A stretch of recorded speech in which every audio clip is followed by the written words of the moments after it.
j'espère que c'est clair pour tout le monde. Je vais essayer aussi de partager un certain nombre de choses à l'écran. Est-ce que Greg, peut-être tu veux dire un petit mot? On va faire son micro, ça va, Tant qu'on parle suffisamment haut pour le micro central. Ah ouais, il faut qu'on parle suffisamment haut pour que ça enregistre là. Oui, alors on a la chance, je ne sais pas si vous êtes au courant. Est-ce que tu veux te présenter en une minute? Voilà, moi je suis belge, c'est Anne Lallemand, je suis reporter indépendante, donc j'ai pris ma carte de presse il y a 4 ans, en fait c'est la 4e année, je suis une maman engagée et j'ai mon émission sur Reporter citoyen belge au singulier sur YouTube. Donc voilà, je suis un peu dans tous les réseaux et je me déplace, donc voilà, je suis de la région liégeoise. Merci. Donc gentiment, elle enregistre une grosse partie des ateliers qui ont eu lieu ce matin et cet après-midi. Ça sera disponible sur leur chaîne YouTube, notamment, également sur leur site web, et on fera partager ça à tous les collectifs qui souhaiteront. Ok. Est-ce que peut-être Greg, oui, vas-y, Tony. On peut filmer, on peut partager. Oui, bah si, avec certains veulent comme ça. Si tout le monde est d'accord, il y aura des photos du coup et de la vidéo. Les enfants, vous êtes déjà enregistrés, il y a une caméra au fond, et tout ça pour, on va dire, l'évolution générale de la situation, c'est pas pour prendre des gens.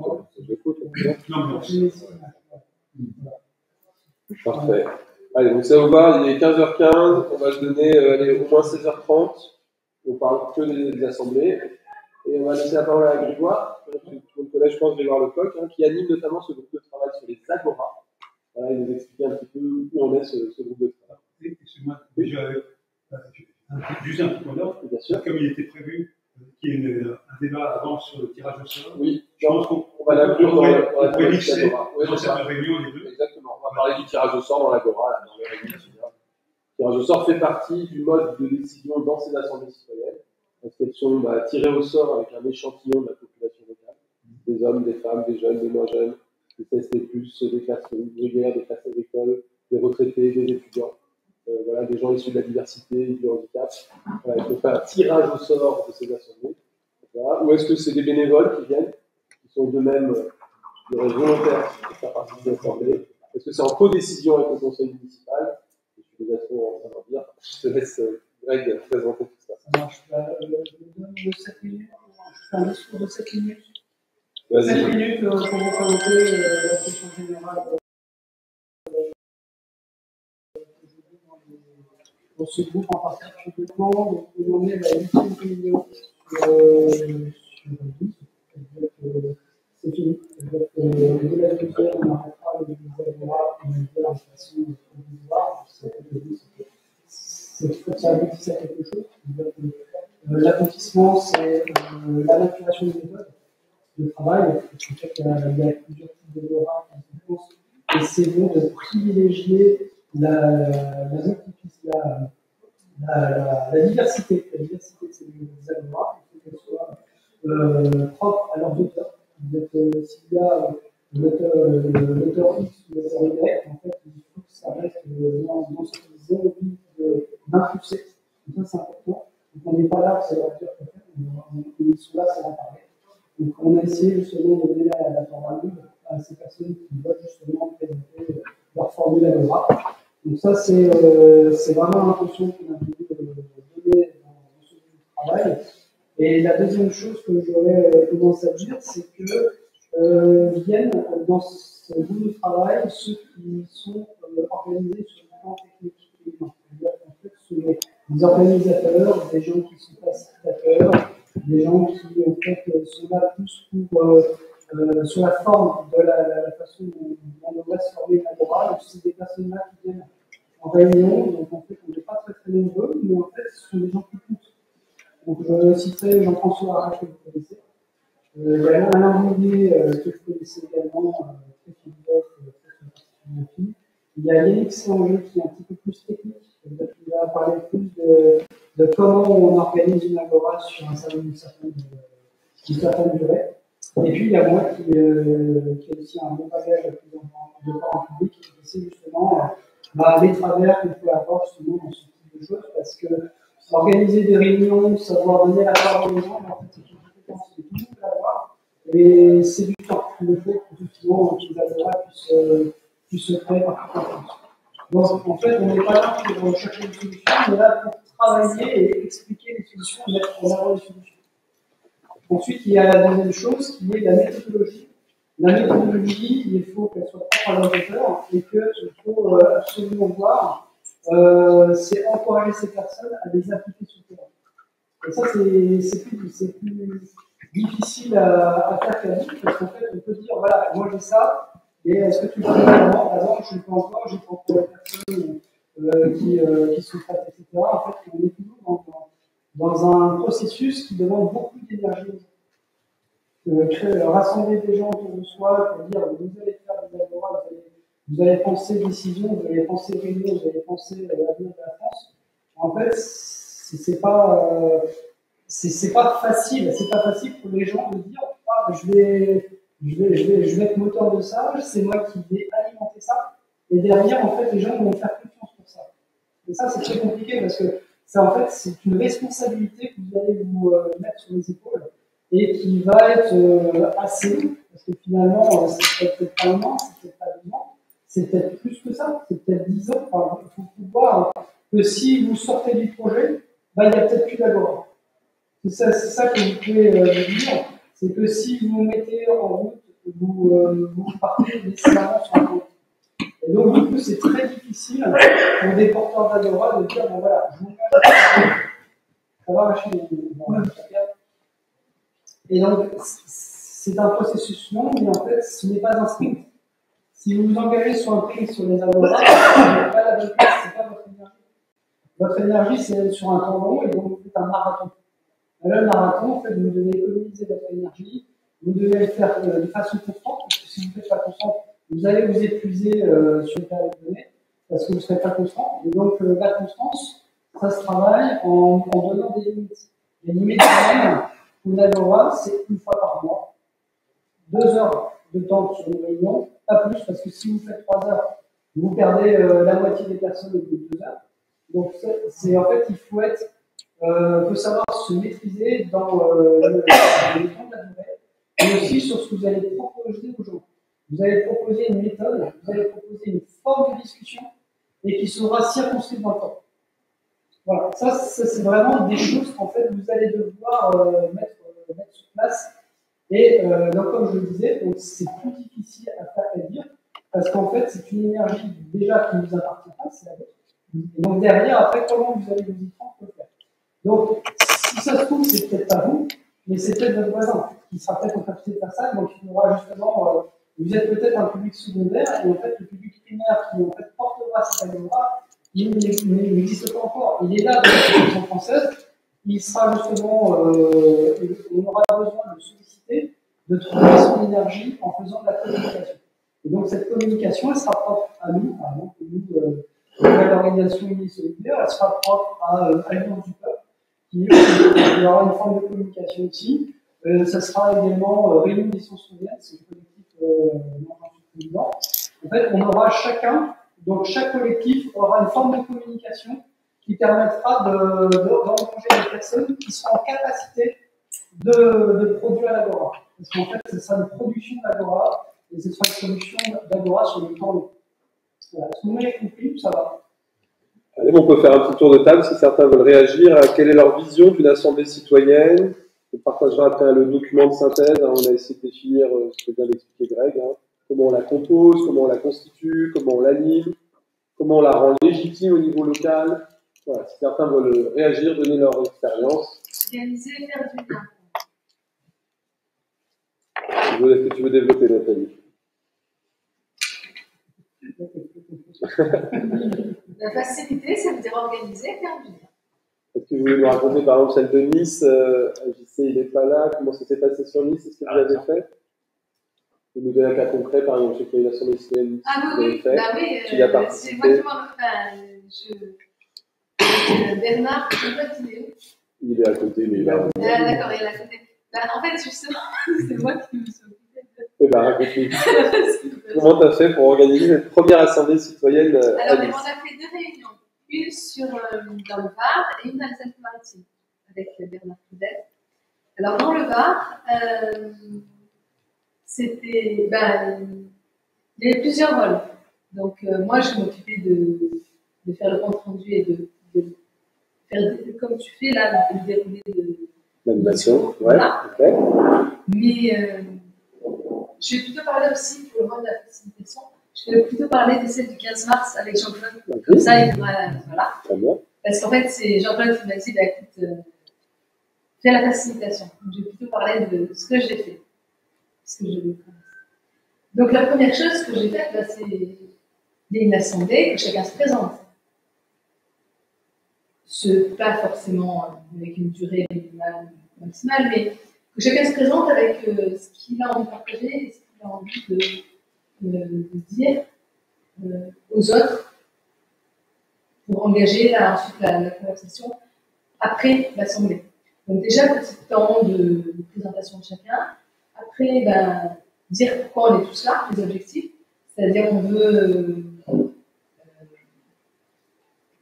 créer une assemblée citoyenne et c'est la base, c'est le b.a.-ba. Ensuite, on est pour les élections municipales, dans le sens où on ne peut pas aller aux élections municipales s'il n'y a pas d'assemblée citoyenne, c'est la base. Alors, il peut y avoir assemblée citoyenne sans élection municipale, mais l'inverse, c'est pas vrai.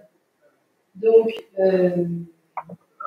on commence par rappeler l'objectif, se présenter, rappeler l'objectif, constituer une assemblée citoyenne. Et donc ça suppose déjà ne pas se mettre face à tous, mais en circulaire, comme ça. Et donc, au départ, il y avait un qui allait parler et tout ce qui allait écouter. Et moi, j'ai changé la disposition de chaise en double cercle. Voilà. Et donc, en fait, moi, je ne m'intervenais pas. J'avais le micro. Quand une personne, je donnais le micro à la personne qui voulait parler. Et pendant qu'il parlait, je regardais toutes les réactions silencieusement.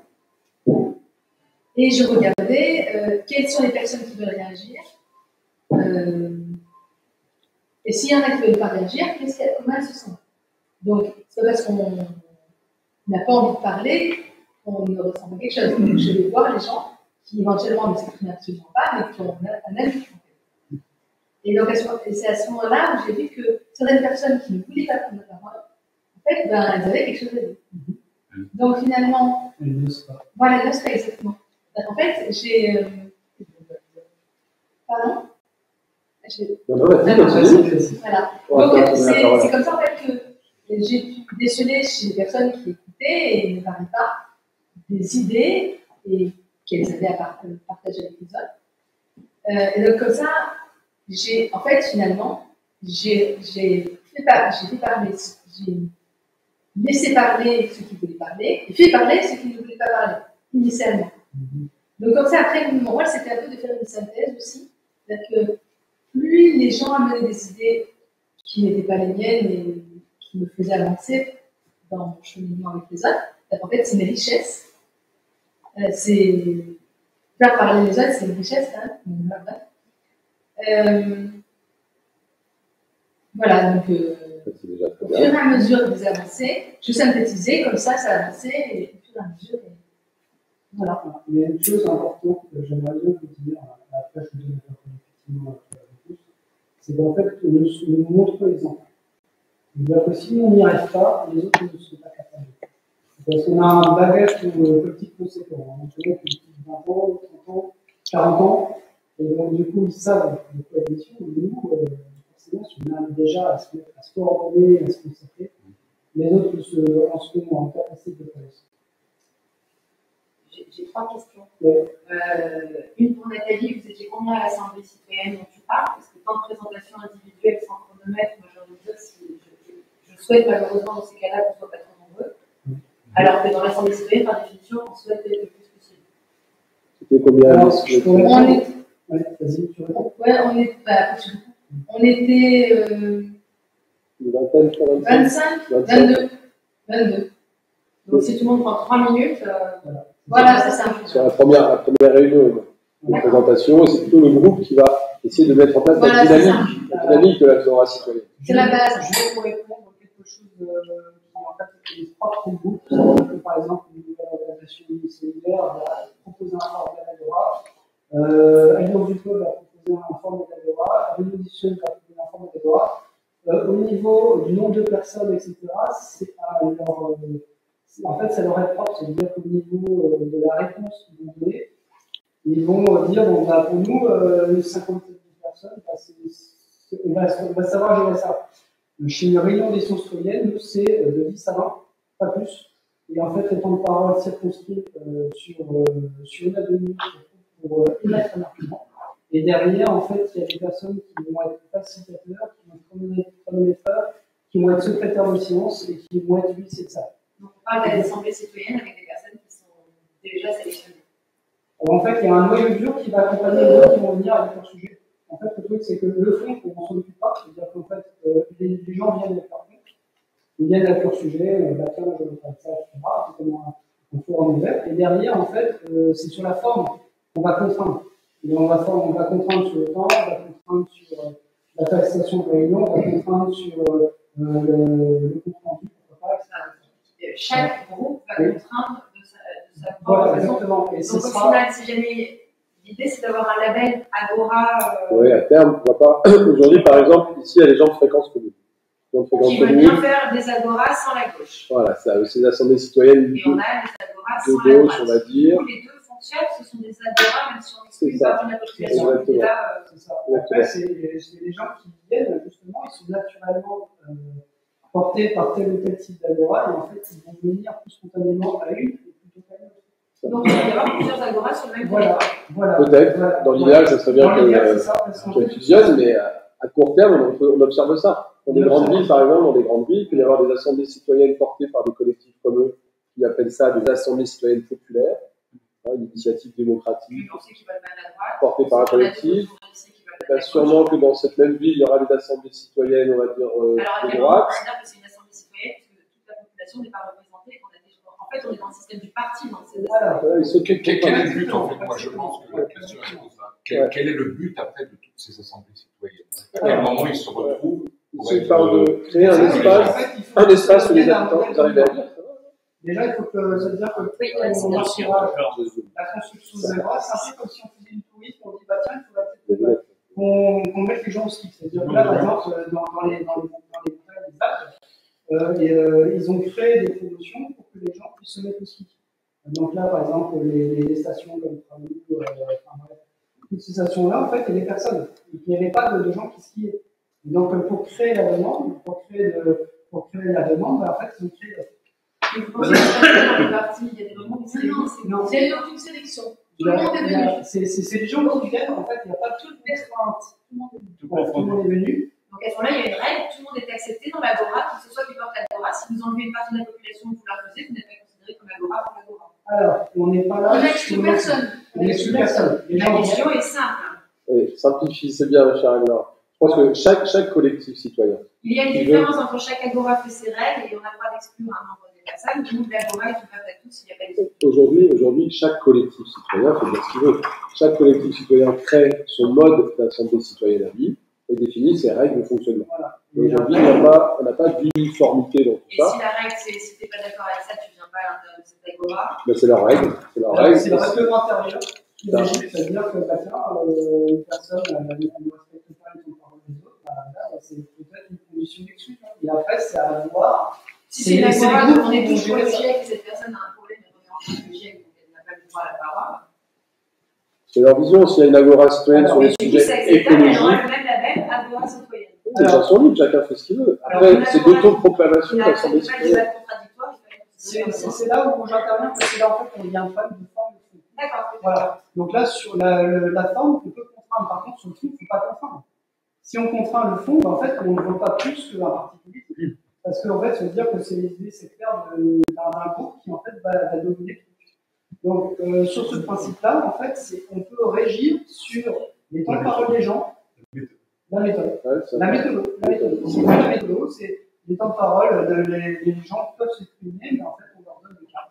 Et après, derrière, bah, en fait, ils ne vont pas dire, bah, on n'est pas prévenu, machin, etc. Si tu es rentré dans cet endroit-là, les règles, c'est ça, c'est 2 minutes par personne. On fait tourner, évidemment, il y a des facilitateurs pour que ce ne soit pas toujours les mêmes qui parlent. Le but, c'est qu'on exprime le dissensus, c'est-à-dire qu'il faut que tous les documents soient exprimés. Et puis derrière, après, s'il y a des prises de décision, après, on a écouté tout le monde.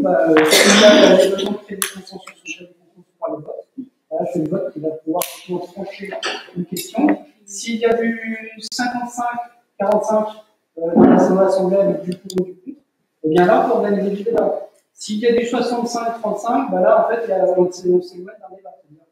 Le débat, en fait, il y a moins de sens de faire un débat. S'il y a une majorité de gens qui pensent comme ça, et de l'autre côté, il y a une minorité, bah, la minorité, elle ne va pas réclamer un débat parce que de toute façon, l'opinion dominante fait qu'il n'y a pas forcément de minorité.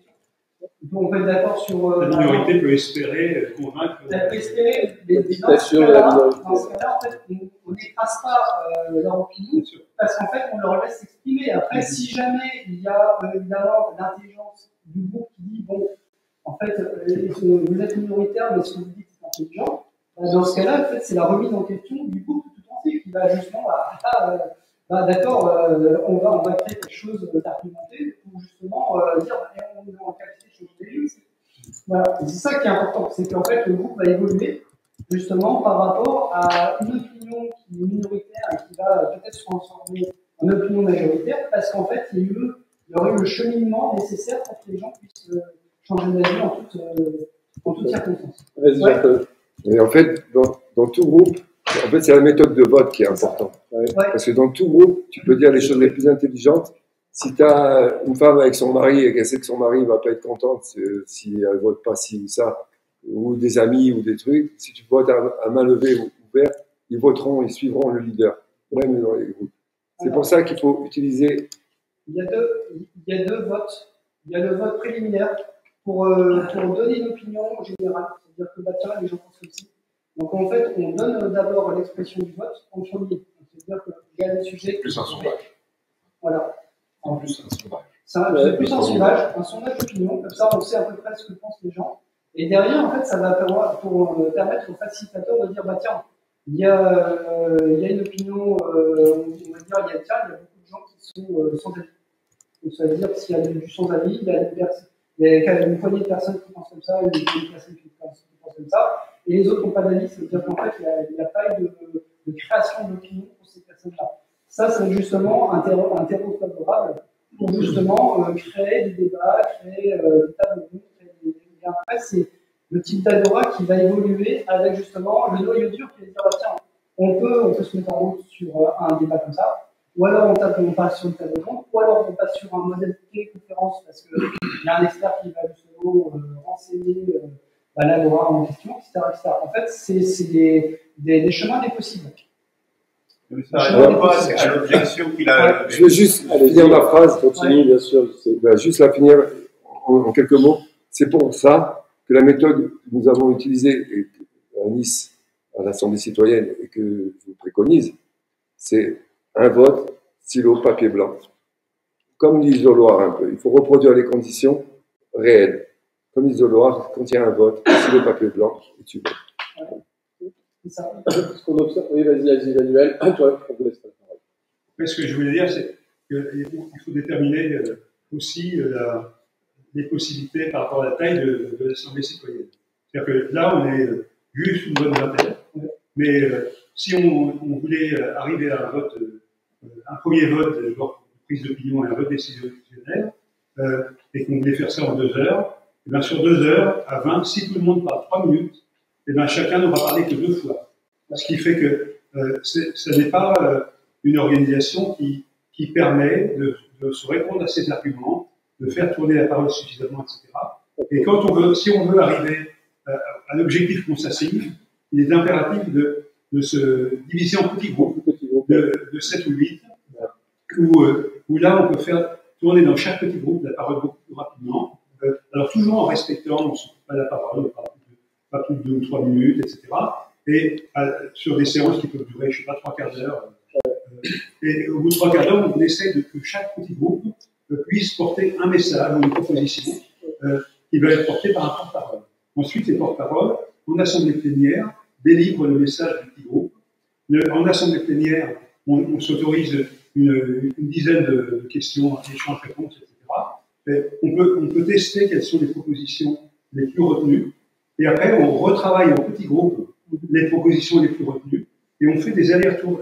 L'idéal, c'est que ça dure plus longtemps, mais faire des successions d'allers-retours de propositions qui se confinent en petits groupes, tirés au sort à chaque fois, pour pas que ça soit des copains ou un noyau dur autour d'une proposition. Et c'est comme ça qu'on peut progresser et élaborer quelque chose. Il y a des expériences, on observe de plus en plus, en regardant donc, ces sujets d'Agora depuis 2 ans à peu près, on a repéré dans plein de collectifs différents des méthodologies différentes. Alors déjà, sur les objectifs, à peu près tout le monde s'entend. Les objectifs, c'est un espace de discussion libre, ouvert à tous les citoyens d'une commune, ou d'un territoire. Voilà, ouvert à tous. C'est là des dénominateurs communs à toutes les assemblées citoyennes qui seront retenues. Tu auras toujours des exceptions à la règle. Tu auras toujours des exceptions à la règle. Mais c'est créer un lieu. Soit on a le label, soit on n'a pas le label. Pour l'instant, on n'a pas de label. Là, c'est juste on observe toutes les assemblées qui existent et on essaie de comprendre ce qui se passe dans toutes ces assemblées. D'accord, donc l'objectif d'ici, c'est de faire un bilan de l'existant. Ouais, c'est ça, un petit peu, ouais, à date. Exactement. Et on le fera, je pense, à chacun de nos réunions et congrès, tous les 6 mois. Et pas de regarder comment faire en sorte que l'existant est un dénominateur. Quels sont les dénominateurs de Bah, on va y venir sur la suite de la réunion. On va y venir sur la suite de la réunion. Là déjà, c'est observer les différents processus qu'il y a dans les assemblées citoyennes. Oui, donc l'objectif de cette réunion, c'est de trouver les dénominateurs communs pour savoir quels sont ce qu'on considère tous comme une assemblée citoyenne acceptable. Oui, bah on peut le faire dans la deuxième partie de la réunion. On peut essayer de travailler sur ce dénominateur commun. Les réunions de travail dont tu as parlé, Greg, on fait ça. On essaie de définir ces dénominateurs communs. Mais avant de le faire entre nous, là, on essaie d'expliquer ce qui se fait dans toutes les assemblées citoyennes qu'on a observées. Voilà. Et déjà, je vais séparer 2 choses. Il y a les assemblées citoyennes qui sont faites par les collectifs. Et je dirais qu'ils n'ont pas de valeur juridique, qui n'ont pas de valeur légale. Ils ont juste une valeur, je dirais, de mobilisation citoyenne, mais qui n'amènent pas de performance, qui n'amènent pas d'impact au niveau de la société. En revanche, il existe une deuxième chose qui est portée par un certain nombre d'acteurs. Ce sont les assemblées citoyennes officielles, celles qui sont prises en charge par la mairie, le département, la région, et à terme, peut-être une assemblée citoyenne au Sénat. Et dans ce cadre-là, ici, il y a un exemple, par exemple, qui me semble intéressant, c'est celui de la Haute-Garonne, qui ont maintenant, dans leur budget municipal, une partie de leur budget est dédiée à la démocratie participative, à l'innovation démocratique, à la relation entre les citoyens et les politiques, on appelle ça un peu comme on veut. Et il y a des agents municipaux qui sont en charge de ces questions. Et donc, ces agents municipaux en charge de ces questions-là peuvent, notamment, organiser des assemblées citoyennes. Et c'est ce qu'ils ont fait ici en Haute-Garonne. C'est une instance permanente de débat et de concertation. Pourquoi faire c'est construire et produire collectivement des propositions, des avis et des idées. D'accord. Ouvert à qui? Ouvert à tous les participants de plus de 18 ans. Oui. Juste une question, parce que je vois en haut le conseil départemental de la Haute-Garonne. Oui. C'est-à-dire que c'est un truc qui est chapeauté par le conseil. Exactement. Là, c'est le département qui le met en place. Exactement. Un petit peu comme le CESE. Oui.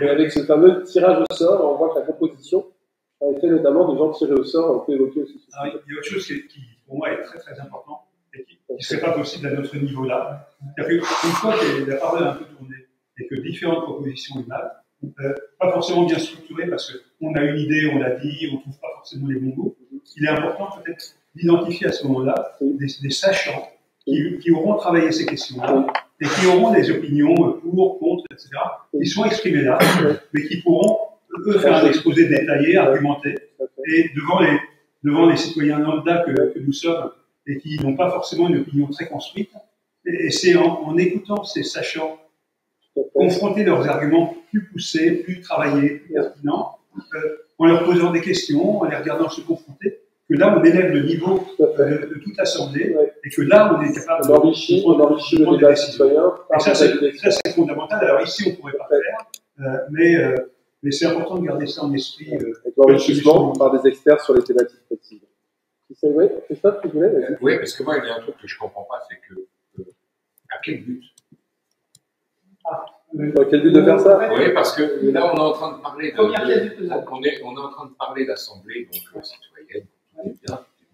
Mais à la finalité, qu'est-ce qu'il en ressort? Si c'était un truc local fait entre 25 personnes. C'est là où j'arrive pas, si vous voulez. Ici, en Haute-Garonne, par exemple, ils en sortent. Il y a d'autres collectifs qui travaillent sur ça. On connaît les gens des CRD. Les gens des CRD, ils organisent ça à Saint-Étienne, ils organisent ça à Poitiers, ils organisent ça dans différentes communes. Des communautés de communes. C'est des gens qui travaillent sur l'ingénierie pédagogique.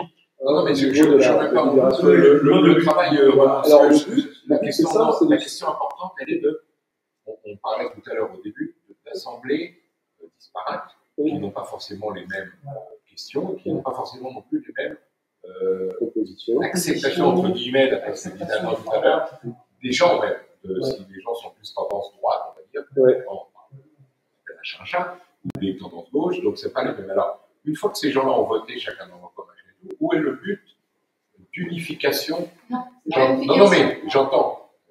Où est le but? Pour moi, c'est un but local, mais extrêmement restreint dans le local. Et non pas un but sur le plan national qui va en fait faire avancer notre démocratie. Non, mais c'est important ce que je dis, parce que le but de créer un label, c'est quand même d'essayer de relier par quelque chose de physique, toutes ces assemblées, mais si elles n'ont pas déjà les mêmes résultats dans les votes, parce que tu peux avoir une assemblée à Bordeaux où vous allez avoir pour la même question, je dis n'importe quoi, le vote démocratie machin, on est 17 pour et 3 contre, et puis à Strasbourg, pour le même sujet, on va avoir 17 contre et 3 pour. Donc où est la finalité, où est l'intérêt de cette finalité sur le plan national? Moi je réponds en fait. Voilà. Okay. Alors, moi je vois déjà, donc, il ne faut pas créer l'amalgame, c'est pas pour créer une union, ça fait une union, en fait ça n'a pas d'intérêt, ce qui est important c'est de créer un maillage. On crée un maillage de tout plein d'assemblées qui en fait sont souvent propres à leur auteur. Oui, mais dans quel but? Mais dans quel but? Le but, c'est qu'aujourd'hui, on a besoin, alors le code citoyen se prenne en charge de tout ce qui est affaires locales. Déjà, tout ce qui est affaires locales, c'est placer un feu rouge chez soi, c'est le passage piéton, c'est la question de la violence, le tapage des pions, etc. Tout ça, en fait, c'est le processus décisionnaire. Tous les gros sujets. Voilà, tous les gros sujets locaux. Donc, et en plus, au niveau quartier, des fois, c'est circonscrit au niveau du quartier, etc. Donc ça, c'est important. Donc ça, déjà, récupérer le pouvoir souverain au niveau de ces questions-là. Et derrière, il y a un objectif qui est un peu subsidiaire, qui est de dire, qu'est-ce qu'on fait en national?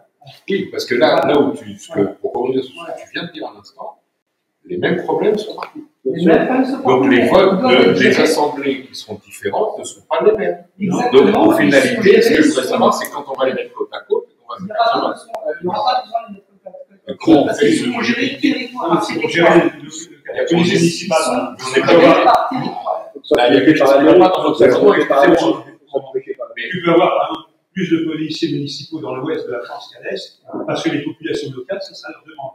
Alors, ça ne veut pas effectivement répondre à la police nationale au niveau national, mais ça montrera un processus démocratique qui peut être escaladé avec un millefeuille d'assemblées qui auront des compétences de plus en plus larges, jusqu'à une assemblée nationale, un parlement, un sénat, qui pourront, de la même façon, avec des citoyens, faire ce jeu. Oui, Monsieur Prévost. Monsieur Prévost. C'est de faire un corps législatif. Monsieur Prévost, je vais répondre à votre question. Parce que moi, je suis là pour ça. J'ai intégré la coalition citoyenne pour ça, et ce n'est pas d'aujourd'hui. Et tout ce que nous avons fait, nous l'avons fait. Le but, c'est une révolution démocratique. Point. Un changement des pratiques. Mais j'ai bien compris ça, je suis d'accord, et je suis là. C'est parce que je suis d'accord. Mais en fait, on va poser un but qui veut enchérir les plus locales. Mais il va décider comment s'il ne va pas pareil. C'est ça ma question. Première start. Premier élément du puzzle. Le deuxième, qui en fait ne sera possible que si on réussit bien cette première strat, parce que si on ne réussit pas ça, en fait, on n'aura pas besoin de les deuxième. On n'en sera pas en capacité. La deuxième pièce du puzzle, c'est comment on légifère au niveau national. Et là, en fait, on a du temps pour réfléchir à ça, parce qu'en fait, on a tous un peu notre vision au niveau national. On a des instructions qui existent aujourd'hui qu'il ne faut plus revenir. On a bien compris ça. Donc là, l'adaptation nationale, etc., ça ne fonctionne pas très bien. Quand ils créent une loi, ils créent une loi pour les intérêts corporatistes. Voilà, donc on sait bien comment ça marche. Mais en fait, pour récupérer donc, une souveraineté nationale, il faut d'abord que les légiférants soient en capacité de le faire. Donc, pour qu'on puisse réapprendre déjà aux gens à le faire au niveau local, c'est la première couche, la première strate. C'est-à-dire que s'ils vont justement réapprendre à décider en local, etc., en fait, ils vont réussir à bien le faire, et derrière, on va pouvoir envoyer un représentant après au niveau national. Mais on n'en est pas là. On n'en est pas là. Ça arrive d'être très loin. C'est ça mais disons qu'on y pense. On y pense. Regarde Christophe, pour te compléter. Il existe par exemple ce qu'on appelle les Césaires. Les Césaires, c'est l'équivalent du Conseil économique, social et environnemental au niveau régional. Le CESE au niveau national l'organise et les Césaires l'organisent au niveau régional. Et ça, c'est officiel. C'est payé par nos impôts. Hein, et c'est payé. Comment ça fonctionne? C'est assez simple. Et donc là, je dirais qu'il y a un impact réel. Hein, mais c'est uniquement, tu vois, c'est consulter et conseiller. C'est-à-dire que ces assemblées citoyennes qui sont tirées au sort pour la plupart du temps, avec des rotations, hein, tous les 6 mois. Les gens se réunissent au Parlement régional, ici en l'occurrence, et au Parlement régional, on leur adresse les questions qui seront débattues à l'Assemblée régionale, et du coup la population qui est venue vient conseiller ou proposer. Mais on n'est que de l'ordre du consultatif et du participatif. Donc, voilà, on n'en est pas encore à la brique décisionnelle. Le CESE font partie des 1200 organismes d'État qui nous coûtent 80 milliards par an et ne servent à rien. Et ben, merci. Ça répond à ma question. Il servirait tout à fait à quelque chose si elle passe en mode décisionnaire.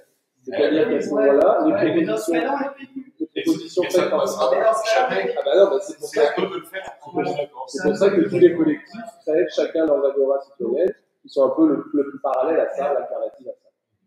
Ouais, alors attends, j'avais juste dit à Luc, je suis désolé, et après je te laisse faire aussi. Oui, moi c'est plus une question sur la question du label. Oui. Parce que pour moi, si on fait une convention, comment ça s'appelle, citoyenne, agora citoyenne, tirée au sort, oui. Quelque part, c'est sur un sujet et c'est temporaire, fatalement, vu que c'est tiré au sort. Oui. Du coup, quel est trop l'intérêt du label, parce que c'est quelque chose d'éphémère. Oui, alors clairement, le sujet du label, on va en reparler après dans les municipales. On est beaucoup plus avancé dans l'uniformité, je dirais, ou la mise en commun des objectifs, des priorités et des propositions dans les partis citoyens. On est beaucoup plus avancé là-dessus pour avoir un label commun à tous les candidats qui vont partir en municipal. Ah oui, donc c'est pas un label pour les électorats, c'est un voilà, c'est plutôt un label qu'on est en train de se mettre, voilà, c'est ça, pour que toutes les affiches, les tracts, les professions de foi qui vont être envoyées en avril prochain par toutes les listes citoyennes de France, on viendra dans la deuxième partie, et ce label citoyen qui les identifie et donne cette force politique en montée. Pour les agoras, je dirais que c'est beaucoup trop tôt pour réfléchir à un nouveau modèle alternatif au Césaire, qui serait un modèle décisionnaire et non pas consultatif. Il est trop tôt parce qu'aujourd'hui, on a juste des embryons d'expérience démocratique à droite à gauche. Voilà, il y a quelques collectifs, la CCD, les CRD, qui devaient venir. Il est passé hier, je crois, Armel Lecause. Il est reparti rapidement, mais c'est pas grave. C'est des gens qui travaillent chez Démocratie Ouverte, notamment. Démocratie Ouverte, c'est eux qui ont organisé la Convention citoyenne sur le climat. Voilà, ces gens-là, eux, sont bien avancés sur j'allais dire, un modèle d'assemblée citoyenne innovante. Voilà. Mais on n'en est pas encore là et on y verra plus clair dans 6 mois, dans 1 an. J'ai une chose très importante à dire. En fait, là, on voit bien que ce sont des gens qui sont sponsorisés, qui sont subventionnés, etc. Ça ne peut pas marcher sur le terme. Ce qui est important, c'est que le concept d'agora, il y a le concept de la gratuité qui en fait soit associé au concept d'agora. C'est qu'en fait, les gens viennent librement, sont libres de repartir et ils ne leur rien donner en retour. Ce qui est important, c'est que s'ils viennent, c'est parce qu'en fait, ils sont naturellement nantis des compétences locales. Ils sont naturellement nantis des compétences des affaires locales. Et donc, à partir de ce moment-là, si on met la gratuité qui est une condition, là, ça peut être un commun d'ailleurs, ça peut être un commun à toutes ces agoras, c'est qu'en fait, on va encourager la liberté. Parce qu'en fait, la liberté, si c'est gratuit, eh bien, en fait, on va pouvoir pleinement l'exercer. Alors que si c'est des gens qui sont subventionnés un temps ou pour avoir un objectif quelconque, en fait, on va orienter une prise de décision. Et en fait, ce ne sera pas bon. Donc, en fait, des gens qui sont porteurs d'agora et qui viennent et qui le font gratuit, et bien derrière, en fait, ça va stimuler justement la liberté d'expression. Donc, ça, c'est important. Et en fait, ça veut dire que les gens qui parce que c'est très important ce que tu es en train de dire. Ça veut dire que les gens qui participent dans les agoras, ils ne sont pas payés. C'est ça que tu es en train de dire. Alors, le Césaire, ils sont payés. Ils sont indemnisés au Césaire. C'est vachement grave, ça. Ça veut dire dans que les assemblées citoyennes classiques, non. C'est-à-dire que tu favorises les gens qui ont déjà de l'argent. C'est tirage au sort. 2 heures une fois par mois, 2 heures une fois par mois, on peut se permettre de faire 2 heures une fois par mois. Ouais. Et ça dure combien de temps? Ça dure 50 ans alors Je voudrais reprendre le terme le plus puissant qui a été dit ici, qui a été dit par Nathalie. Elle est puissante, Nathalie, elle est très puissante. Elle a dit quelque chose de très très puissant. Et je voudrais attirer l'attention là-dessus. Sur le mot lien, le lien. Ce que je crois aujourd'hui, c'est qu'en fait, lien social. Appeler ça le système, ce qu'on veut, c'est qu'aujourd'hui, on est en train de nous déshumaniser. On est en train de nous conditionner par les visios, par-ci, par-ça. Et moi, quand je sais qu'il y a une réunion quelque part, moi j'ai une passion pour les relations humaines. J'ai besoin de rencontrer les gens, j'ai besoin de rencontrer les âmes. Et donc, on est en train de nous installer dans une relation de l'oubli de l'être. C'est-à-dire que la notion pour moi de l'oubli de l'être, l'être pour moi, c'est quelqu'un qui a des émotions, des sentiments, des angoisses, ce qu'on veut, etc. Et tout ça, ça fait partie de la vie. Et donc, le plus important, ce que disait Nathalie, c'est-à-dire que déjà, rien qu'organiser, entretenir, fidéliser des réseaux et des liens entre les êtres humains, déjà c'est quelque chose de très, très, très, très important. Chapeau extraordinaire. Ensuite, bien sûr, il y a une notion de reprendre en main notre destin. On ne va pas le reprendre derrière un écran. On va le reprendre en main parce qu'à un moment donné, on sait qu'à un moment donné, on va se donner un pouvoir d'agir, un pouvoir d'influence. Et quand on va appuyer sur un bouton, les gens, comme ils se connaissent entre eux, aujourd'hui, je te connais avec toi, j'ai établi un acte d'amitié, de fraternité avec toi, avec Nathalie, avec Sylvie, je ne vous connaissais pas. Et moi, j'ai besoin de rencontrer les gens sur le plan humain pour être acteur, pour pouvoir bouger. Et donc, je pense que cette notion de lien, c'est restaurer ce lien, sortir du monde virtuel pour venir dans le monde réel, créer ces liens dans le monde réel qui donnera du corps et du sens dans le monde virtuel. Et aujourd'hui, malheureusement, on doit faire gaffe de ne pas être manipulé, instrumentalisé, conditionné, utilisé, comme tu dis, et qu'on finit par se dire, bon, on se voit en vision, on prend une décision. Je trouve que c'est magnifique. Les agoras, c'est par rapport à la surdimensionnalité de l'économie. On est même dans un café citoyen. Merci Nathalie. Beaucoup d'assemblées citoyennes ressemblent un peu au café du village. Et les gens du village viennent et débattent et discutent entre eux de l'actualité de la ville. Et c'est vrai que de mettre la technologie au service de la démocratie, c'est très bien aussi, mais par contre, on ne doit pas enlever ce lien humain. C'est pour que ce soit complémentaire. C'est pour ça qu'on est là. On va se faire Pamela et Gérard. Pamela, Gérard et puis Tony. Vas-y, Pam. Merci. Je pense qu'il y a quelque chose d'important. C'est pour ça qu'on en parle. Si un petit peu. Un commun, effectivement. Moi, je vous invite vraiment à vous intéresser au tiers-lieu. Parce que le tiers-lieu rassemble toutes les infos que vous avez. C'est un café citoyen en même temps. Ça crée du lien social. Ça crée des collectifs citoyens, donc des assemblées citoyennes. Ça met en place des projets. Ça gère le local. Ça a un rôle consultatif au niveau des mairies. C'est en lien direct avec les collectivités territoriales. Donc, ça a un poids. Ça a un poids et il y a 3500 tiers-lieux en France de référencés et il y en a plein qui ne sont pas encore référencés. Et les 3500 tiers-lieux référencés représentent 380 000 membres. Là, il y a un noyau. Il y a un noyau de personnes qui veulent agir localement sans forcément parler de politique. Il ne faut pas y aller en vendant de la politique. Il faut y aller en tant que, justement, tous ces groupes-là veulent s'impliquer, reprendre leur rôle en tant que citoyens. Et ils le font déjà. Ils le font déjà, et je pense qu'il faut aller vers eux en proposant, je vous parlerai d'une idée, des circuits courts qui rassemblent beaucoup de monde parce qu'on est tous consommateurs. Mais à côté de ça, il y a la possibilité sur chacun de votre territoire, que vous soyez en rural, en périurbain, en urbain, d'amener aussi un projet de tiers-lieu. Si vous allez après en politique, au choix, en liste citoyenne, assemblée citoyenne, et que vous voulez proposer à vos concitoyens un projet de tiers-lieu, vous verrez que vous serez entendu. Parce que dans ces tiers-lieux, il y a aussi des cercles culturels, il y a des cafés associatifs qui reviennent, Il y a des communes, il n'y avait plus rien de tout ça. Il n'y avait plus aucun service. Le café associatif est un tiers-lieu, est une assemblée citoyenne.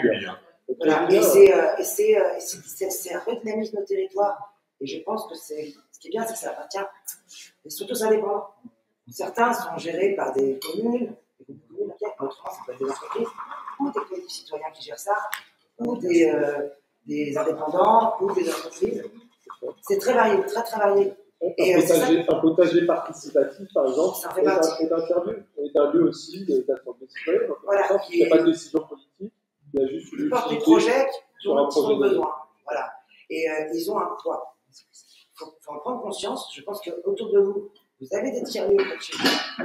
Je vous invite à aller les rencontrer. Ouais, c'est méconnu, ça va aller voir, parce que c'est vraiment, il y a un gros boom. Et ça va donner un pouvoir au peuple, en fait, par la base. Un espace de coworking, par exemple, qui se développe beaucoup dans les villes, est un tiers-lieu. Voilà. Pour les entrepreneurs ou pour les gens indépendants. Je ne vais pas développer tout, mais il y a énormément de thématiques possibles, effectivement. Et ce qui paraît, c'est que ça rencontre des activités des indépendants qui ne peuvent pas, par exemple, se payer un bail commercial.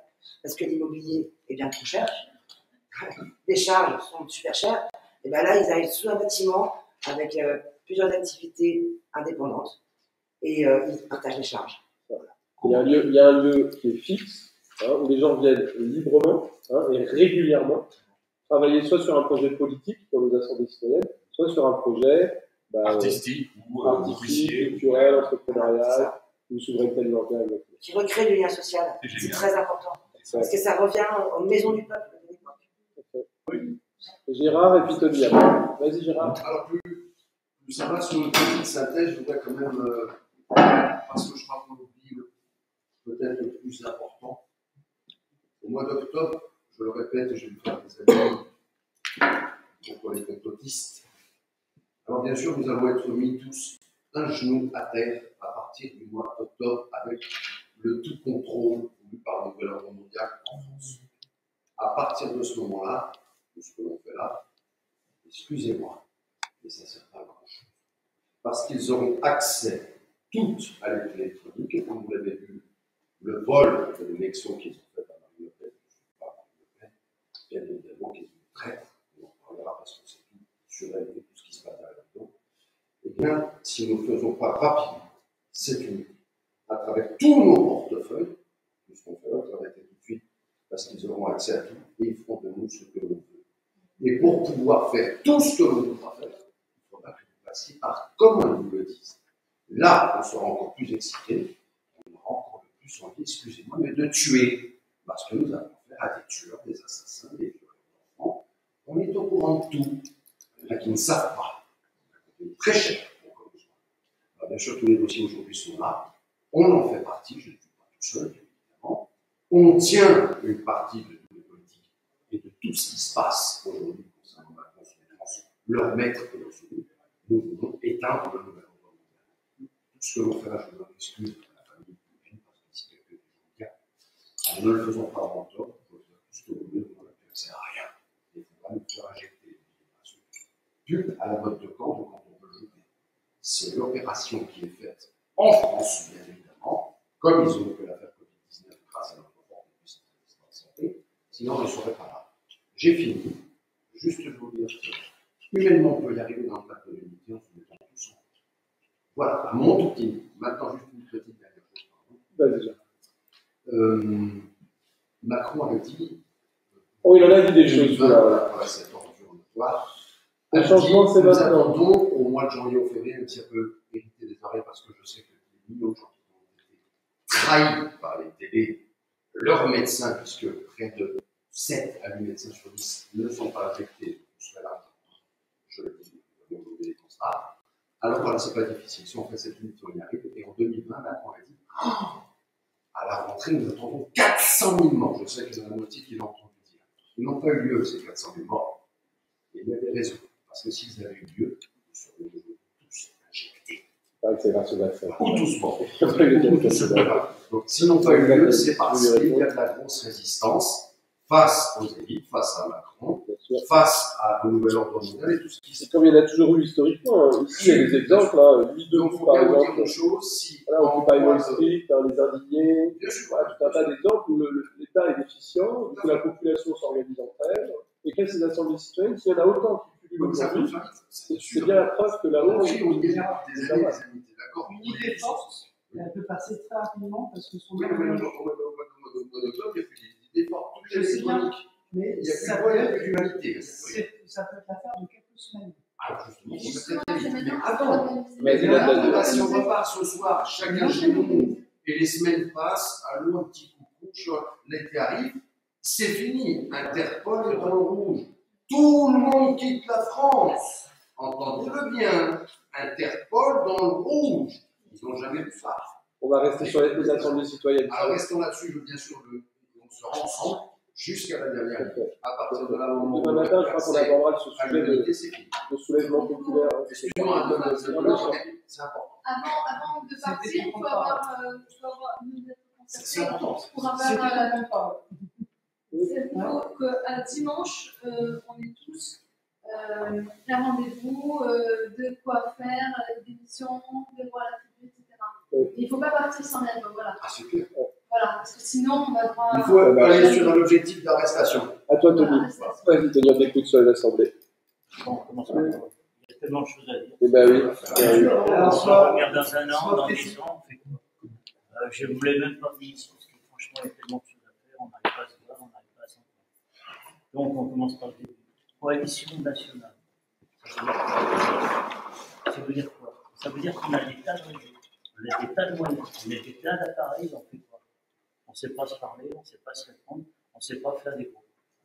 Donc, je pense qu'il n'y a qu'un groupe qui faut localement, bien sûr. Pour lancer ce localement, c'est départementalement. Et c'est par les 18 régions aussi. C'est les 13 plus 5.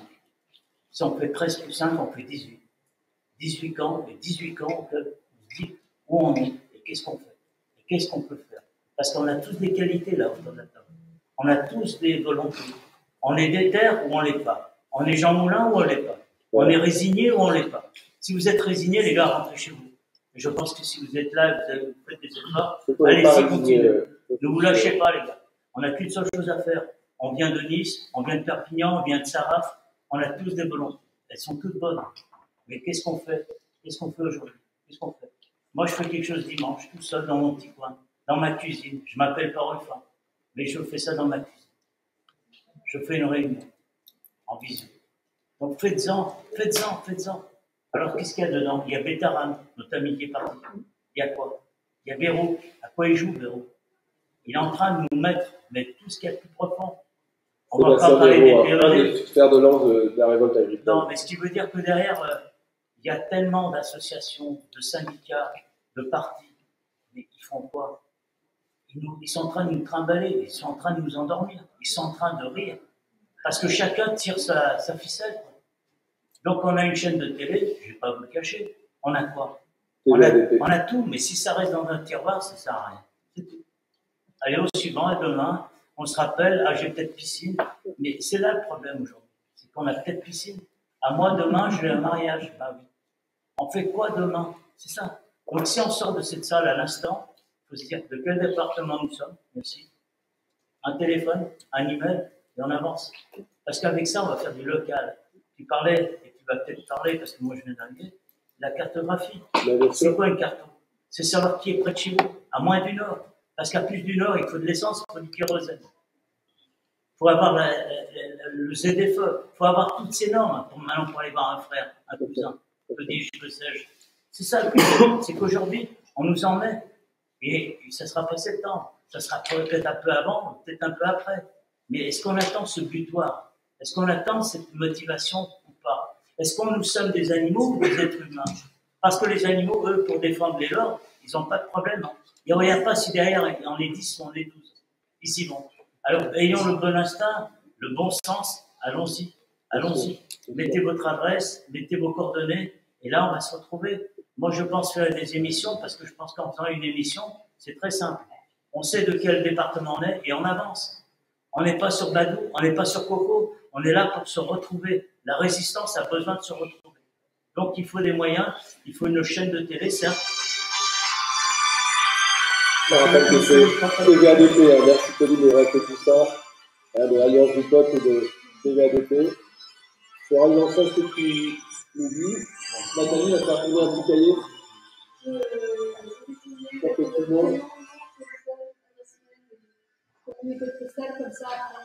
Voilà, ceux qui voudront recevoir du coup le compte rendu de ce qu'on a dit ici et qui voudront rejoindre.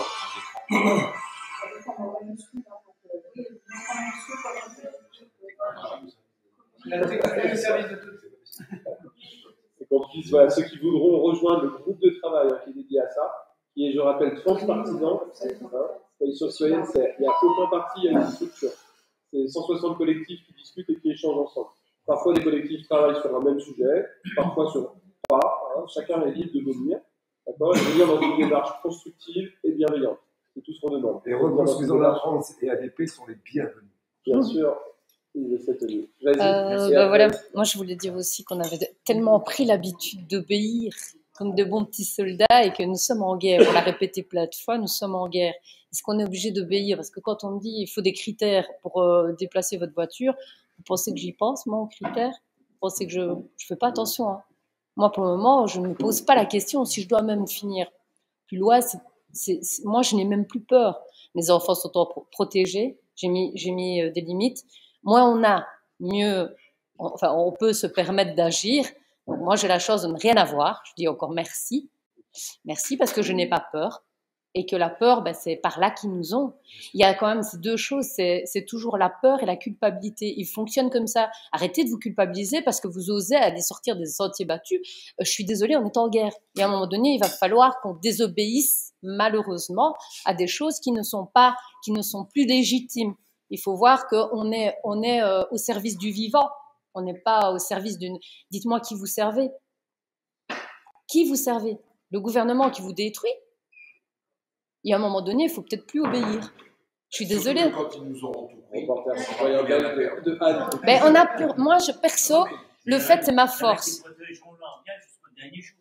Mais oui, mais le problème, c'est qu'en fait, tant qu'on a à manger dans son frigo, il n'y a personne qui bouge. On peut encore partir en vacances, etc. Mais quand on n'a plus rien, moi, j'en fais partie, je n'ai plus peur de rien. Qu'est-ce que vous voulez qu'ils me prennent?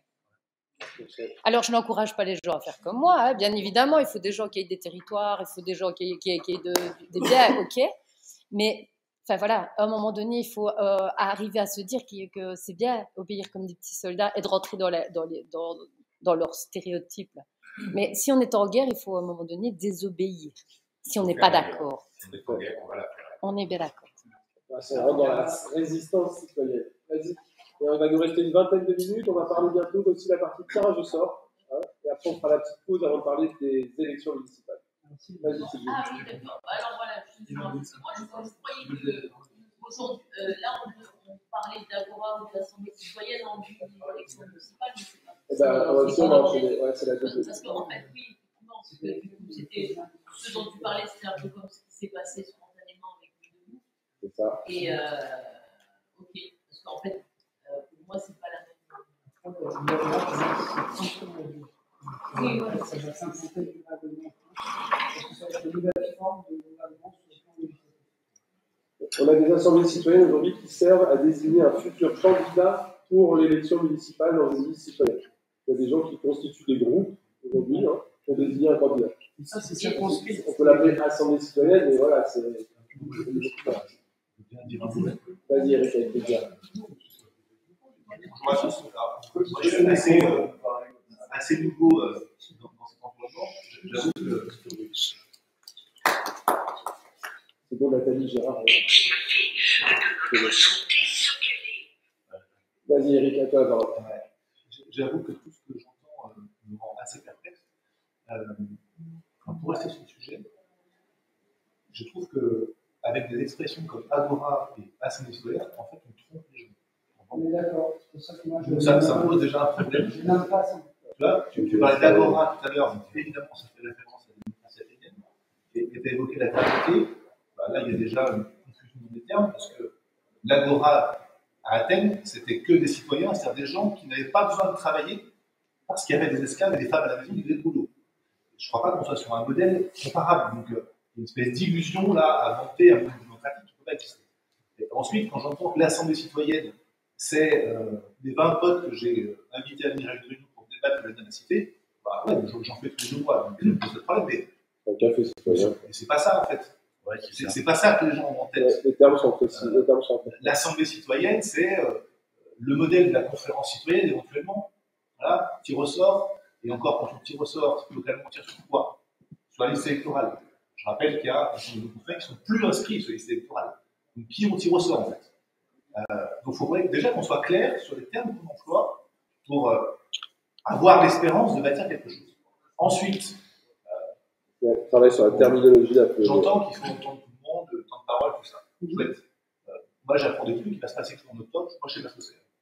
J'ai appris là qu'il y a des trucs numériques. Super. Voilà. D'un seul coup, on ne sera plus de rien.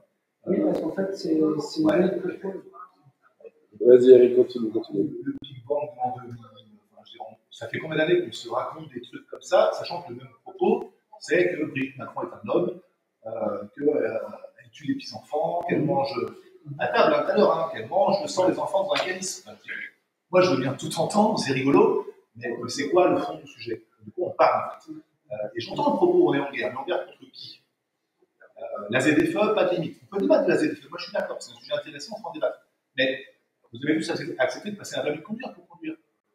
Donc on accepte des limites aussi. N'importe qui ne prend pas une voiture. C'était permanent.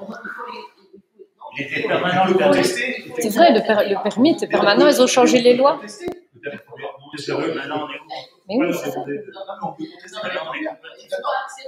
tout ça, il faut imposer aux non-voyants de pas conduire. Non, mais il a raison. Nous avons tous passé un permis de conduire qui était permanent. Qui était permanent. Et autorisé à conduire partout sur toutes les routes. Alors, ça veut dire qu'aujourd'hui, il ne faut pas mais la vie n'est pas le vivant, le vivant aussi. Le vivant a des limites. La loi naturelle. Chacun des termes, mais je suis d'accord avec Eric, la notion de terme est importante. La loi naturelle, c'est de ne pas. Respectons-nous dans nos désaccords et nos divergences. C'est ça qui est pas possible. La loi naturelle, c'est de ne pas causer d'ennui à l'autre, de ne pas causer d'ennui à l'autre, de ne pas causer de tort à l'autre. La loi naturelle, c'est un bien commun. Ah, c'est une invention comme la loi humaine. Excuse-moi. Mais la loi, mais et les lois civiles, etc. C'est pas humain. Les lois civiles, les lois pénales, etc. C'est pas humain. Donc c'est la même. Pourquoi ce ne serait pas au même niveau? Ah non, de ne pas nuire à l'autre, ça ne se modifie pas. Non. Moi, je ne nuis pas à l'autre. C'est tout. C'est immuable. C'est soit tu me tues ou soit je te tue. C'est immuable. Mais ça va très loin. C'est une phrase qui est basique. Ça veut dire ne pas nuire. C'est soit je te prends ta vie, je te viole, je pique ton argent, je fais du tort à ta voiture parce que j'ai conduit comme une timbrée. Ça, je suis désolée, c'est nuire. Et tu peux aussi voir le viol psychologique, le viol technique. Tout ça, c'est nuire. Ça va à l'encontre de ta vie. Vous trouvez chez les partisans, chez les ZFE tout à l'heure, des gens qui vont t'expliquer que faire conduire des véhicules extrêmement polluants qui font en sorte que la qualité de l'air se dégrade, c'est une façon de nuire aux autres. Et juste en ville. Le débat, il a quand même le droit d'exister sur ces questions. Oui, mais tu peux être contre ça. Tu as le droit d'être contre ça. Mais de là à dire. C'est quoi le CO2? Le CO2, tu te souviens que quand tu étais jeune, ça faisait partie de la photosynthèse. On te critique le CO2, alors qu'en fait, quand tu mets du CO2 dans des couloirs de plantation, tu augmentes la production. Ah ben, excuse-moi, zéro carbone, ça veut dire quoi? Zéro carbone, ça veut dire quoi? Je t'en prie.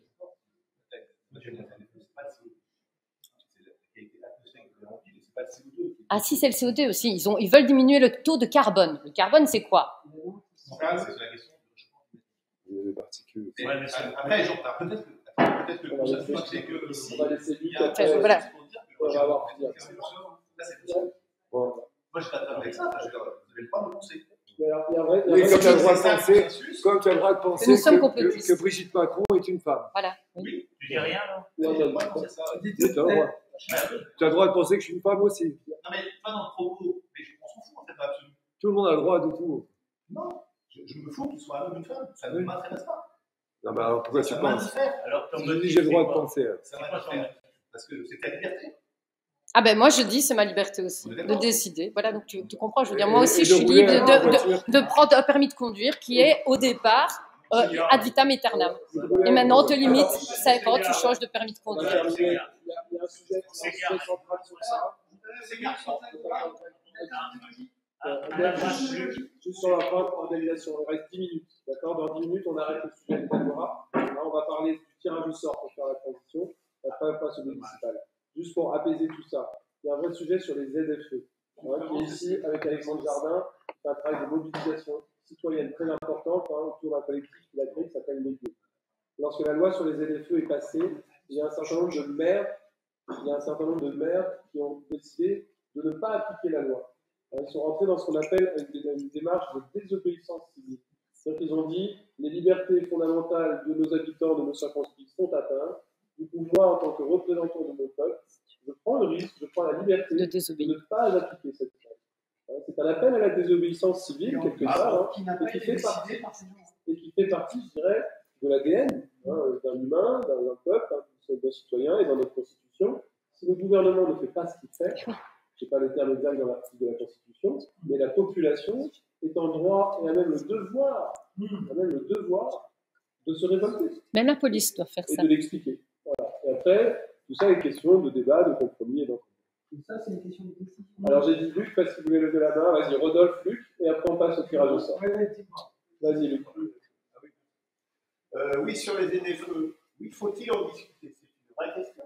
Puisque la pollution atmosphérique a diminué de façon drastique dans les villes sur les 2 dernières décennies. Donc, oui, de façon drastique. Puisqu'il y a eu une diminution des particules fines, notamment, de façon drastique. Il y a eu beaucoup, notamment en France. Donc, faut-il discuter des ZFE? C'est une vraie question. Moi, je dis très clairement qu'aujourd'hui, non. Sauf, comme le disait notre ami en Belgique, sauf que là, on nous amène que sur le CO2. Le CO2 n'est pas nocif à court terme pour l'homme en tant que tel. Il n'y a pas de sujet. Mais du coup, ça veut dire que ça introduit quelque chose. Pourquoi est-ce qu'on nous amène ce genre de choses?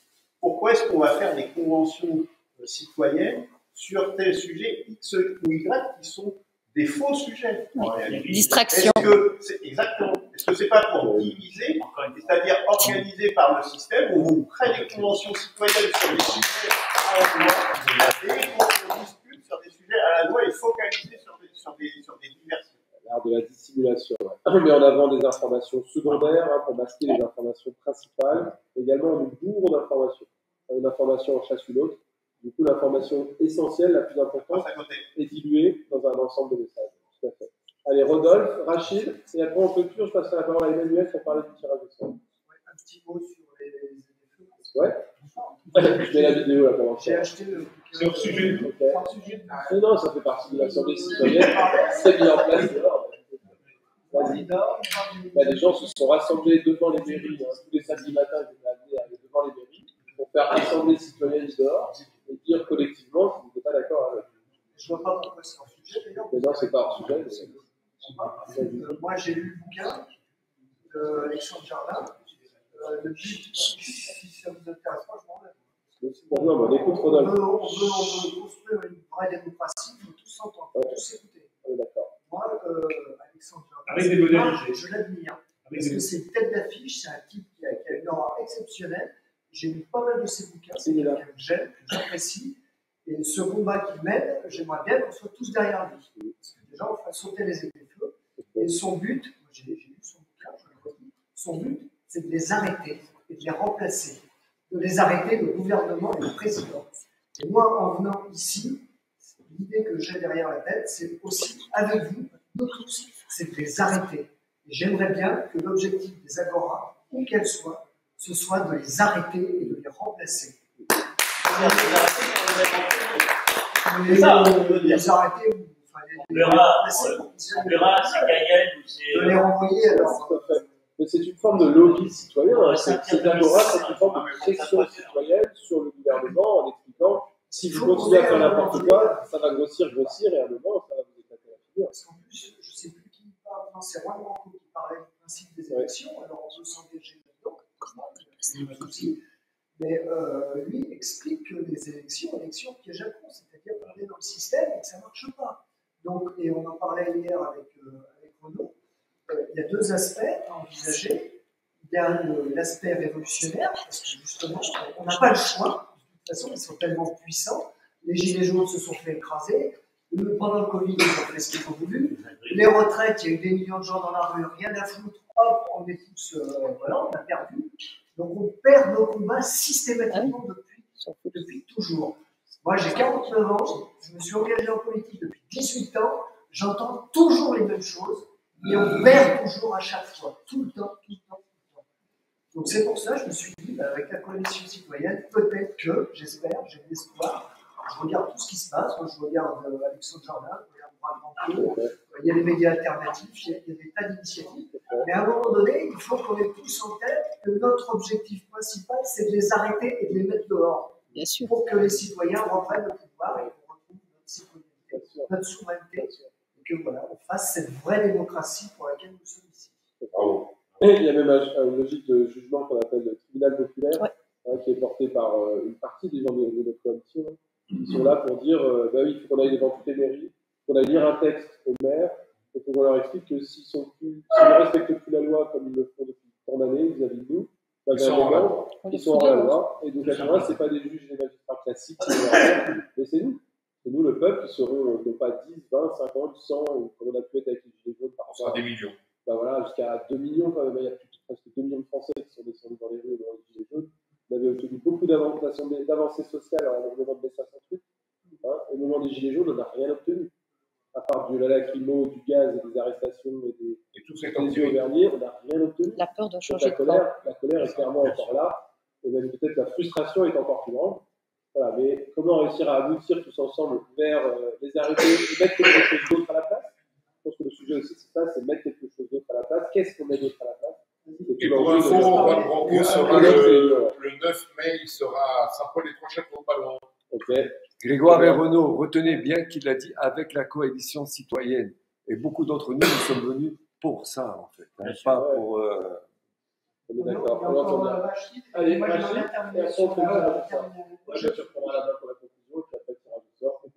pense que dans nos rencontres, il faut faire diffuser un état d'esprit. Je pense qu'il faut qu'on arrive à fixer un cadre dans lequel on accepte les positions de chacun, donc organiser nos désaccords, nos divergences, même si elles sont passionnelles, mais il faut fixer le cadre. Pourquoi? Parce que on est tous d'accord qu'on doit reprendre notre destin en main. On est tous d'accord pour comprendre. Je vais choquer, hein, mais moi j'ai été conseiller d'un ministre pendant 5 ans. J'ai vécu le monde des ténèbres. Je le dis franchement. Voilà. Je ne vais pas le dire. Je ne voudrais même pas que ça soit dit dans le truc, parce que sur le plan machin, pourquoi je l'ai vécu? Parce que je suis complètement d'accord avec Emmanuel quand il dit quand il fait son analyse sur le fait qu'une forme d'aristocratie et tout. Moi, j'étais au milieu des polytechniciens, des énarques. Je sais comment ils fonctionnent, etc. Mais à notre niveau, nous avons le devoir et la responsabilité d'échanger, de nous confronter, de ne pas être d'accord, mais il ne faut pas que ça dépasse les limites. Ça veut dire qu'à un moment donné, il faut mettre un cadre. Pourquoi? Parce que moi, j'ai milité pendant 40 ans, ça a donné du sens à ma vie, ça m'a sauvé la vie. Parce que j'ai été élevé avec le souci d'autrui. Et donc, j'aurais pu plonger, ça m'a sauvé la vie. Mais aujourd'hui, à 64 ans, je viens avec une expérience, avec des contacts, des réseaux, et je suis complètement en accord avec beaucoup de choses qui se disent. Je suis en désaccord, par exemple, on va dire sur la question des retraites. Et on va avoir 40 positions différentes, les amis. Donc, ça veut dire qu'il faut qu'on soit très, très vigilant, et on doit protéger et sacraliser les individus. Et ne pas accepter qu'à un moment donné, il y ait des dérives. Parce que s'il y a une dérive, moi, je m'en fous, c'est pas grave. Mais tu le sais, Renaud, quand je dis ça, je suis allé avec mon bâton de pèlerin rencontrer 30 mouvements, je suis même venu te voir toi, et je dis, voilà les gars, ouais, je suis pas d'accord avec lui, je veux pas qu'il... Hop, hop, hop. L'exigence, c'est on se respecte, ok? Il n'y a pas de jugement de valeur. Donc les 30 aujourd'hui, ils sont dans un même groupe, et il faut qu'on démultiplie. Mais la notion de coopération, d'éthique de la responsabilité, et la notion de respect, il faut que ce cadre-là soit mis, parce que aujourd'hui, je vous avoue que j'ai eu, j'ai été choqué à 2 reprises. Moi, je parle, je m'excuse, comme l'a dit Emmanuel, je finis. Il a dit Emmanuel, bon, moi je suis un passionné, je sais pas de la colère, je suis un passionné, je fais pas exprès. Je fais pas exprès d'être passionné. C'est ma façon de parler.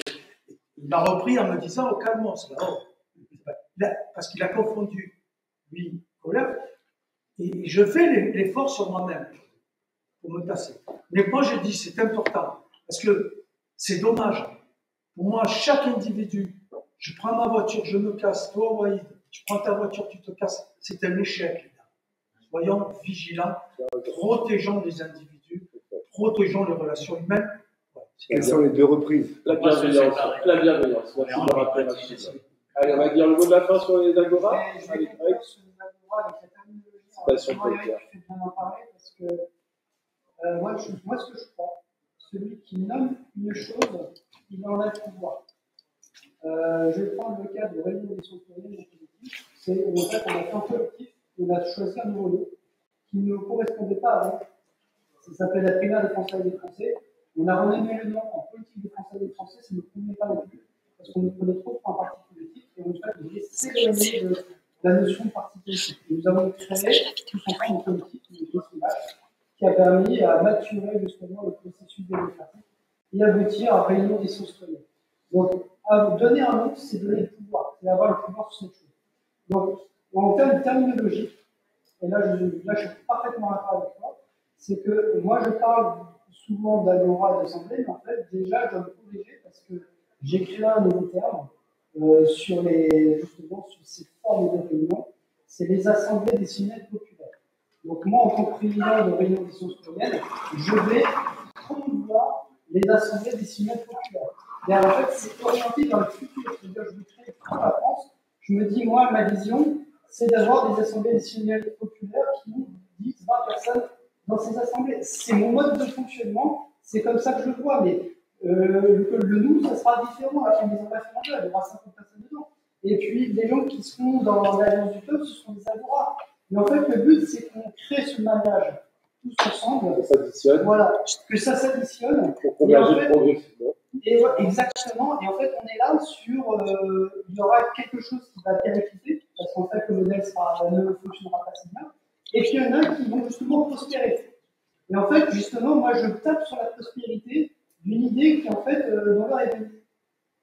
Et c'est ça que je vois, moi, en fait. C'est ça que je vois. Et je termine sur ça. Merci, Bongré. Allez, on va clôturer ça. On peut s'applaudir, on va réussir à faire un peu cet exercice. Ici, vous voyez, à l'Assemblée de Haute-Garonne, on va parler 10 minutes du tirage au sort. C'est 108 citoyens qui ont été tirés au sort parmi des volontaires, pas parmi la population, mais parmi des volontaires, pour constituer cette Assemblée citoyenne de Haute-Garonne. Voilà. Emmanuel va nous dire un mot sur le tirage au sort, et puis après, je vous propose de faire un petit break de 10 minutes, et on reprendra à 17h, 19h pour parler des élections municipales. Vas-y, Emmanuel. Oui, mais chacun est libre. Oui, absolument. Les absents nous prennent toujours peur. Donc, quand on parle de démocratie, quand on parle de représentation du peuple, etc., comme on l'a vu dans les problématiques d'assemblée citoyenne, on ne peut pas, on est 45 millions d'habitants en France, on ne peut pas décider à 45 millions. Et même quand on est 20, on ne peut pas en 2 heures arriver à se mettre d'accord sur un truc. Donc il faut à la fois ce travail en petit groupe que j'ai évoqué tout à l'heure, et puis faire en sorte que ces groupes-là qui vont travailler soient représentatifs du peuple. Ce qui n'est pas notre cas, nous ne sommes pas nous représentatifs du peuple. Nous sommes des gens qui nous intéressent plus, nous sommes plus documentés, on a sans doute un niveau socio-culturel plus élevé, etc. Donc même si on se mettait d'accord pour des décisions, on ne prendrait pas forcément les mêmes décisions que ce qu'on a. Donc, en démocratie, si on est tous d'accord sur le fait que c'est le peuple qui doit décider, et que le peuple ne peut pas décider à 45 millions, il faut en passer par un outil qui est fabuleux, c'est le tirage au sort. Le tirage au sort, ça permet d'avoir des assemblées qui sont sociologiquement représentatives. Alors, il ne s'agit pas de tirer au sort d'une personne, mais de tirer au sort des centaines de personnes pour l'Assemblée nationale, pour le Sénat, et surtout pour l'Assemblée constituante. C'est créer un échantillon représentatif de la population qui va avoir les mêmes caractéristiques sociologique, avec une petite marge d'erreur, qui sera d'autant plus importante que vous n'en tirerez pas assez ça, une petite marge d'erreur. Et donc, avec le tirage au sort, s'il est bien fait, et donc je propose aussi une méthodologie pour qu'il soit bien fait, eh bien, on aura grosso modo la pyramide des âges de la population, on aura grosso modo 50% d'hommes et de femmes, on aura une représentation géographique de la population, une représentation des patrimoniales ou des revenus de la population, et donc il n'y a pas lieu de corriger derrière. Il faut faire confiance dans ce tirage au sort. Il n'y a pas plus à craindre d'avoir qu'une assemblée de fachos ou de riches ou de gens extrêmes, etc., qu'il n'y aurait de risque si vous avez un tas de sable de quelques litres composé de quelques, en quantité égale, de litres de grains de sable noir et de litres de grains de sable blanc. Que vous touillez bien dans un récipient, etc.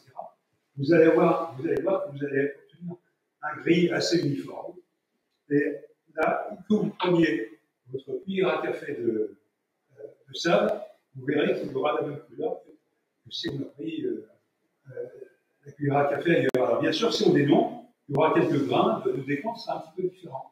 Mais alors, je fais ça pour faire le parallèle avec, par exemple, une assemblée de citoyens, où si on leur demande la position, ben voilà, moi, c'est pas mon truc, les ZFE. Enfin, c'est pas mon sujet. Mais prenons la position par rapport aux ZFE. Donc, si on faisait un grand sondage, on aurait un pourcentage pour, un pourcentage contre. Eh bien, si on déterminait, si on prend 1000 personnes tirées au sort, et qu'à chaque personne, on leur attribue un chiffre tiré au sort entre 0 et 99. Et qu'on fait la moyenne, on va trouver grosso modo que c'est 50. Maintenant, si on dit, on sait que chez les Français, par exemple, je dis au hasard complètement, il y a 78% des Français qui sont contre les ZFE. Et qu'on regarde parmi ces chiffres tirés au sort, combien sont au-dessus de 78 et combien sont en dessous de 78. Eh bien, vous verrez, faites l'expérience, faites des simulations sur Excel, vous verrez que dans moins de 1 pour 1000 d'écart, eh bien, vous aurez un écart supérieur à 2 ou 3%. Ce qui fait que cette marge d'erreur de 2 ou 3%, on peut facilement s'en affranchir en mettant des majorités qualifiées. C'est-à-dire que si on demande, alors bien sûr, il est clair que si on demandait à une assemblée qui ressort et qu'elle tire à 78% ou à 75% ou à 80%, eh ben, elle prendra la même décision que le peuple. Bon, maintenant, prenons une décision beaucoup plus clivante, où le peuple est partagé à 52%. Alors là, si le peuple est partagé à 52%, on aura des assemblées qui seront de l'avis du peuple, et on aura des assemblées qui ne seront pas de l'avis du peuple.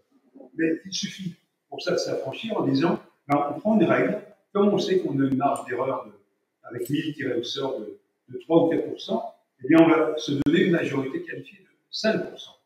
C'est-à-dire que jamais une proposition ne sera adoptée s'il n'y a pas 55% des voix dans l'Assemblée. Eh bien dans ce cas-là, dans les simulations, on a la certitude. C'est une question d'éducation populaire à faire, mais une éducation à faire entre nous, d'accepter que quand une assemblée aura pris une décision avec laquelle nous ne sommes pas d'accord, mais qu'elle aura été prise par des gens correctement tirés au sort et avec une majorité qualifiée de 55%, eh bien, on sera dans la minorité, tout comme on accepte quand on perd les votes. Comme les partisans d'élection acceptent l'élection quand ils sont minoritaires. Je vous montre un slide pour clôturer sur ça. Merci Manuel. Vous voyez une étude qui a été faite par le Parisien qui donne la composition à droite du Sénat actuel et à gauche du Sénat s'il était tiré au sort. Aujourd'hui, il y a 73% d'hommes, par exemple, au Sénat. S'il y avait un tirage au sort, ce serait 53% de femmes. Parce qu'on prendrait un échantillon représentatif de la population. Il y a plus de femmes que d'hommes. Aujourd'hui, par exemple, au Sénat, tirage au sort dans la population. Par exemple, les 24-40 ans. Aujourd'hui, sur les 10 minutes, j'avais des trucs. Je pensais par les 10 minutes. Je te redonne si tu veux la parole juste après. Les 24-40 ans aujourd'hui sont 3% au Sénat, alors qu'ils représentent 30% de la population. Ce qui est vrai pour le Sénat serait très similaire pour l'Assemblée nationale.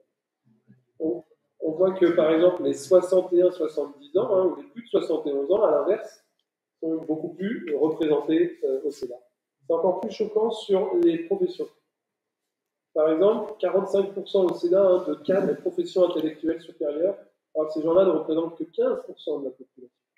Hein, et on le sait, par exemple, à l'Assemblée nationale, le pourcentage d'ouvriers, le pourcentage d'agriculteurs, hein, qui est un très net insuffisance, je dirais, hein, par rapport à la véritable picture, la photographie de la population. Ouais, donc je pense que souvent des infographies comme celle-là, hein, le visuel, hein, peut parler et expliciter pleinement hein, ce que tu je vais continuer. Vas-y, je te laisse continuer. Je vais continuer. Et on va faire la pause dans 5 minutes, on fait la pause.